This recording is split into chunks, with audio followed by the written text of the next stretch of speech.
The night Marcus Hale came home from Seattle, there were red and blue lights spinning in his driveway. He saw them before he even turned off the engine. 2 squad cars parked at angles against the curb, the kind of formation that means something has already gone wrong. His stomach dropped before his foot hit the pavement. He had been gone 3 days. 3 days, and somehow the world he left behind had collapsed without him noticing the cracks. He heard the crying first, not 1 child. 2, the kind of screaming that comes from somewhere deeper than a scraped knee or a bad dream, raw, unraveling, the sound of small people whose sense of safety has just been ripped out from under them. Marcus started walking fast, then running. He pushed through the front door and stopped. In the center of his marble foyer, a woman stood with her wrists locked in handcuffs behind her back. Her uniform was still neat, dark navy, white trim, the kind of composure that doesn't break easy. But her eyes were wet, and her chin was trembling, and the 2 4-year-old boys wrapped around her legs were screaming her name like it was the only word left in the English language. "Diane! Diane! Don't let them take Diane!" His wife Renee stood in the doorway to the sitting room. Wineglass in hand, expression flat, an officer stepped forward. "Mr. Hale, your wife filed a theft report earlier this evening. We're detaining your housekeeper on suspicion of grand larceny. $200,000 in jewelry, a diamond necklace, emerald earrings, and a gold bracelet." Marcus looked at Diane. She wasn't looking at him. She was looking down at his sons, Tyler and Nathan, and she was whispering to them, even now, even in handcuffs. "It's okay, babies, it's okay. Daddy's home." And something inside Marcus Hale went very, very still. He turned to Renee. "Is this real?" She took a sip of wine. "I noticed the pieces were missing this afternoon. The officer confirmed the value. I did what I had to do. She's been with us 2 years, and apparently she's been very patient." Marcus looked at his sons. Tyler had buried his face in Diane's side. Nathan had both arms around her calf and was staring up at the officer with the kind of quiet fury that 4-year-olds should not yet know how to wear on their faces. "Get them off her," the officer said. "Don't you touch my boys," Marcus said quietly, and the officer stopped. He crossed the foyer and crouched in front of his sons. Hey, look at me." Tyler finally lifted his head. His face was blotched red from crying, his hair damp with it. "I need you to go with Mrs. Patterson next door, okay? Just for a little while." "They're taking Diane," Tyler said. "I know, I'm going to handle it." "She didn't do anything, Dad. She didn't." "I know." He looked up at Diane. Her eyes met his for 1 second, just one, before she looked away again.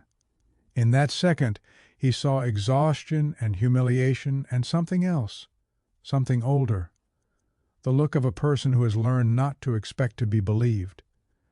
"I'm going to handle it," he said again.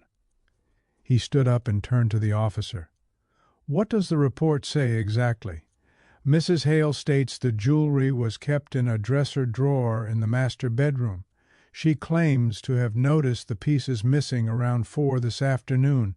Housekeeper had access to the room." "Which drawer?" The officer checked his notes. "Top left." Marcus was quiet for a moment. Then he said, "I built my wife a mahogany jewelry box 4 years ago. Custom made, brass hinges, her initials carved on the lid. She has kept every valuable piece of jewelry she owns in that box since the day I gave it to her." He turned and looked at Renee. "She has never kept anything in that drawer." The foyer went very still. Renee's expression didn't change. "I moved them." "When?" "Recently." "How recently?" She swirled her wineglass. "Marcus, I don't see why." "How recently, Renee?" She didn't answer. Marcus turned back to the officer. "I'd like to pull the household security footage before anyone goes anywhere. I assume that's a reasonable request." The officer exchanged a glance with his partner. "We can't stop you from accessing your own footage, sir." "Good. Marcus looked at Diane one more time. "I'll have you out of here tonight. I promise you that—" She nodded once, small, contained, and let the officers walk her toward the door. Tyler started crying again. Nathan didn't. He just watched her go with those old, serious eyes. And Marcus stood in the middle of his foyer, the spinning lights still bleeding red and blue through the windows, and felt something he had not felt in a very long time. He felt ashamed of himself, not for anything he had done tonight, for everything he hadn't done before it. He went to his home office and pulled up the security system on his desktop. 14 cameras. He started with the master bedroom feed, ran it back 48 hours, and sat down to watch. He told himself it was going to be fine. He told himself there would be a clean, obvious explanation, a misunderstanding, a mistake, something with a simple fix. What he found instead made his hands go cold. But first, he pulled Diane's employment file. He didn't know entirely why. Maybe he needed to remind self who he was asking the footage to defend. Her full name was Diane Carol Webb, 31 years old, originally from Dayton, Ohio. The file noted that she had been orphaned at 16 following a car accident that killed both her parents, and that she had subsequently become the sole guardian of her younger sister Amber, who was 12 at the time. She had worked 3 jobs through Amber's high school years. She currently sent half of every paycheck she earned to cover Amber's tuition at a nursing program at a community college in Phoenix. 2 years with the Hale household. Not a single complaint, not a single incident. References that read like character witnesses. He set the file down and looked at the camera feed. At 11:14 in the morning, 2 days ago, Renee Hale walked into the master bedroom alone. She went to the mahogany jewelry box on the dresser. She removed the diamond necklace, the emerald earrings, and the gold bracelet, placed them inside a tan clutch bag, and walked out. Diane Webb had never entered that room. Marcus sat for a long time without moving. Then he picked up his phone and called his attorney. If you've ever watched someone get accused of something you knew wasn't true and felt that specific helplessness, that ache of knowing the truth and not yet having the power to make anyone else see it, then you know exactly what Marcus was feeling in that home office at 10:48 on a Tuesday night. Before we go further, if this story is already pulling at you, you're exactly who True Spark Stories was made for.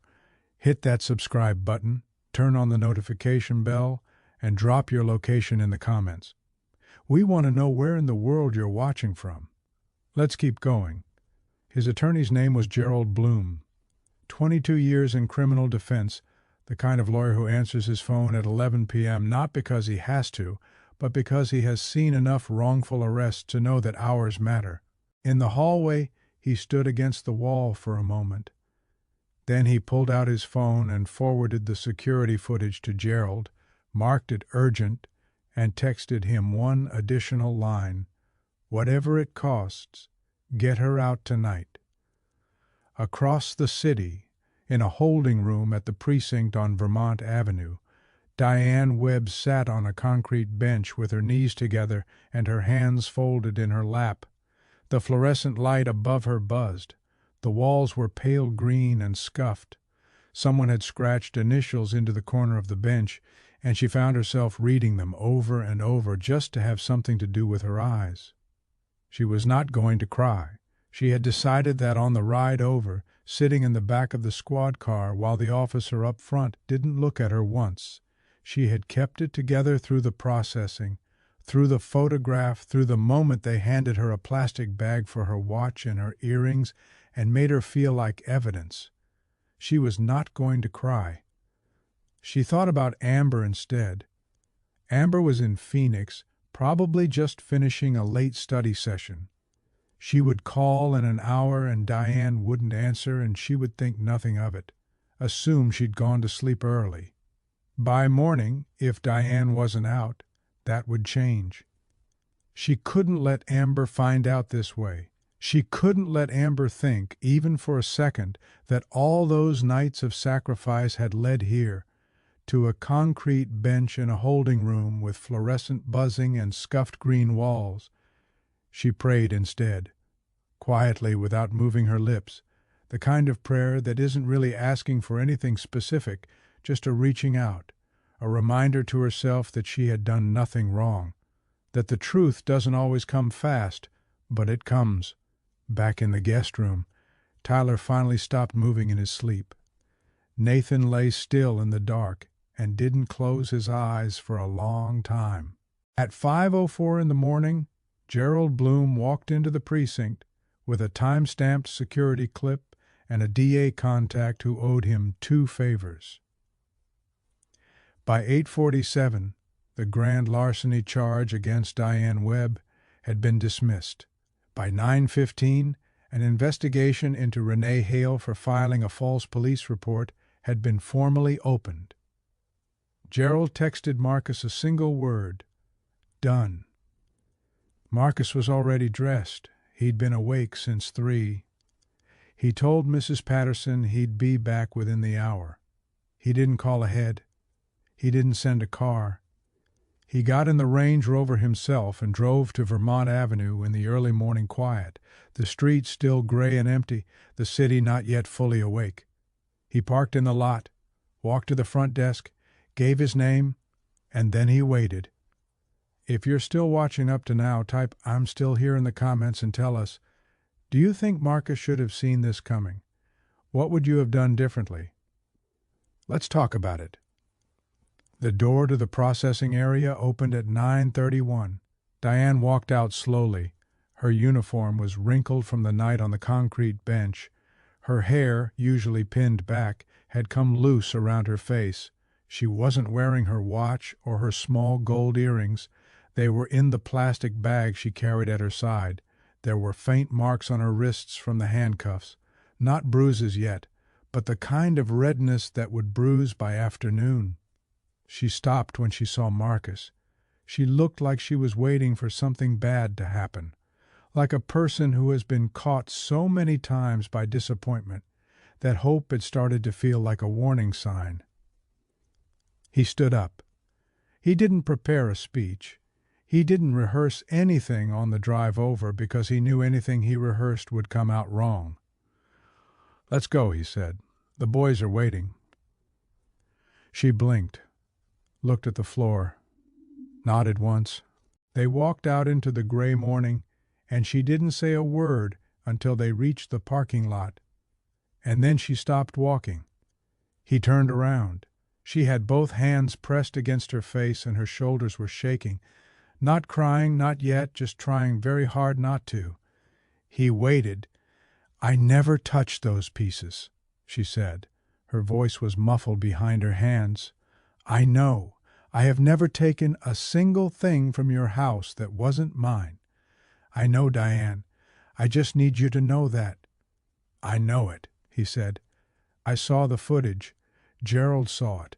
The DA's office is going to know it by end of day." He paused. "I'm sorry it took me until morning. It should have taken me 10 minutes. She lowered her hands. Her eyes were red, but she wasn't crying. Not yet. "The boys," she said. "They're at the house. They didn't sleep well." He said it plainly, without editorializing, but she heard everything in it. She nodded. Got in the car. They drove back mostly in silence. Marcus didn't turn the radio on. The city was waking up around them. Delivery trucks, joggers, the first waves of commuters. Ordinary Tuesday morning. The kind of morning that has no idea what some people have been through since the night before. When he turned onto their street, Diane sat forward slightly in her seat. She recognized the house from 2 blocks away, the way you recognize somewhere you belong. The front door opened before Marcus even parked. Tyler came out first. He hit the driveway at a full run, barefoot, still in his clothes from last night, screaming one word over and over, "Diane." And he collided with her the moment she stepped out of the car with the full force of a child who has been holding himself together all night on the belief that she was coming back. She caught him, held him. Nathan came out second. He walked. Slowly, deliberately, the way he did everything. He came down the front steps one at a time and crossed the driveway and stood in front of Diane until she opened her other arm, and then he stepped in and held on. She stood in the driveway between them for a long moment. Then she walked them inside. In the marble foyer, the same foyer where the handcuffs had gone on 12 hours ago, she knelt down on the floor and held both boys close and cried, finally properly cried, the kind of crying that has been dammed up through a night of concrete benches and fluorescent lights and sheer stubborn dignity, and now has nowhere left to be held.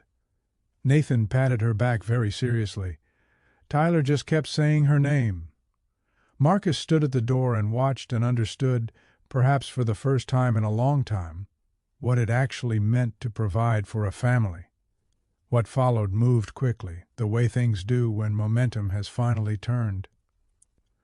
Renee's attorney called that afternoon. Marcus had already spoken to his. The security footage made the terms of the conversation brief. A formal separation filing was submitted within the week. At the family court hearing, Gerald presented additional footage, weeks of it, not just the jewelry incident, showing Renee locked in her bedroom while the boys went unfed, showing her screaming behind a closed door while Diane read to the twins in the hallway, showing a household functioning in two completely parallel realities. The judge awarded provisional custody to Marcus pending full evaluation and gave Renee restricted, supervised visitation contingent on a psychological assessment. Renee did not look at Marcus when the gavel came down. She looked at her attorney. He looked at the table. Life after that settled into something Marcus hadn't known he was building toward. He started coming home before 5 o'clock. Didn't announce it. Just started doing it. The boys noticed immediately. Tyler started timing him. Actually timing him. Little digital watch on his wrist.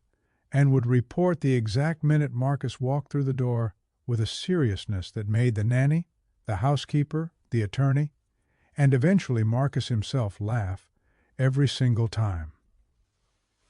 Diane was promoted to household coordinator. It was a real title, not a courtesy one, real responsibilities, real authority over the household schedule and staff, full benefits and a salary that reflected what her role had actually been for the past 2 years, even when the title hadn't. She didn't know about the savings account Marcus had opened in her name until 6 months later, when he handed her a folder at the kitchen table one morning while the boys were eating cereal. She looked at the balance, looked at him, said nothing. "It's yours," he said. "Not a loan, not a bonus. Yours." She closed the folder. "You don't have to do this." "I know I don't." She nodded once, put the folder in her bag, went back to reviewing the week's schedule like nothing had happened. He respected that more than he could have said. 2 years after the night in the foyer, Amber Webb graduated from the nursing program in Phoenix. She walked across the stage in a white cap and gown with her name on the commencement list and a certification that had taken 4 years of night classes and second-hand textbooks, and a sister who sent half her paycheck every month without missing once. Diane sat in the third row of the auditorium and cried from the moment Amber's name was called. Happy crying. The kind that has no shame in it, that doesn't need to be held back or controlled. The kind that means something finished the way it was supposed to. 2 rows behind her, Marcus Hale sat quietly in a seat he had not been invited to and watched. He had come not to be seen. He had come because some things deserve a witness. After the ceremony, in the parking lot, Amber found her sister and held her for a long time. Then she pulled back and looked at Diane's face, the real face, the unheld one, and said, "You did it. You actually did it." Diane laughed, the real laugh. "We did it." They stood in the bright Phoenix afternoon and held each other, and Diane didn't think about the foyer or the handcuffs or the concrete bench or the fluorescent buzzing. She thought about the small hand that had reached for hers in the driveway on a gray Tuesday morning and held on. Nathan had been right about something, without knowing it. The most powerful evidence in the world isn't in a recording or a courtroom. It's in the way a child reaches for someone the moment they're afraid and doesn't let go. That's the story. If it moved you, if it reminded you of someone you know, someone steady, someone overlooked, someone who showed up anyway, share this video. Drop a comment below. Tell us who this story made you think of. Like the video so more people can find it, and if you haven't yet, subscribe to True Spark Stories and hit the bell so you never miss what we put out next. The stories that matter most are the ones we tell together. We'll see you in the next one.